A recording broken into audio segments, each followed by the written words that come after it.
सिडकोने चक्क फ्लेमिंगोचा 80 एकरचा तलावच बुजवून बिल्डरच्या घशात घालण्याचा डाव नवी मुंबई शहरातील तलाव बुजवून ती जागा जी आहे ती बिल्डरच्या घशात टाकण्याचा डाव असल्याचं सांगण्यात येत आहे। आज भाजप आमदार मंदा म्हात्रे आणि नागरिकांनी हा डाव उधळून लावलेला आहे। नवी मुंबई महापालिकेच्या माध्यमातून नेरूळमधील लोटस तलाव जिकडे परदेशी पाहुणे फ्लेमिंगो येतात हा तलाव भर टाकून बुजवण्याचं काम सिडकोच्या माध्यमातून सुरू होतं। तब्बल 80 एकर तलावाची जागा बिल्डरांच्या घशात घालण्याचा डाव सुरू होता तो आज उलटवण्यात आलाय।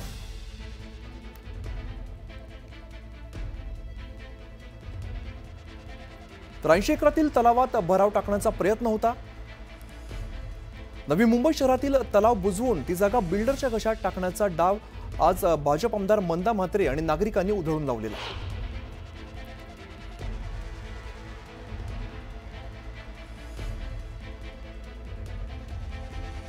मतदारसंघातील हा लोटस तलाव गेले अनेक वर्ष इथे कमळ फुलवायची लोक इथून कमळ लोक गणपतीला मंदिराला घेऊन जायची। आज इथे शिडकोनी गेले 2-3 दिवस झाले इथला स्थानिक माजी नगरसेविका सलूजा सुतार असतील, त्यांचे मिस्टर सुतार असतील किंवा आमचे पालिकेचे अधिकारी असतील, वार्ड अधिकाऱ्यांनी यांनी शिडकोच्या आणि त्या कॉन्ट्रॅक्टरला वारंवार सांगितलं इथे भराव करू नका। आज मी इथे पालिकेच्या दौऱ्यावर असताना इथे आल्यानंतर हा भराव सुरू आहे।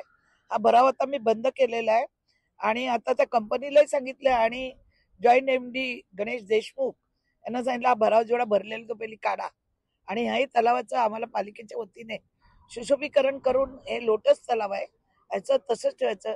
आज प्रत्येक ठिकाणी तुम्ही बघितलं कुक्षेतमध्ये असा तलाव होता, तो तलाव सिडकोने बुजवून त्याच्यावरती मोठे टोलेजंग इमारती बनवल्या, टावर बनवले। असे प्रत्येक तलाव जर या नगरीचे खायला। तर या संदर्भातच अधिक माहिती देतात आमचे प्रतिनिधी विनय म्हात्रे। विनय, काय अधिकची माहिती आहे?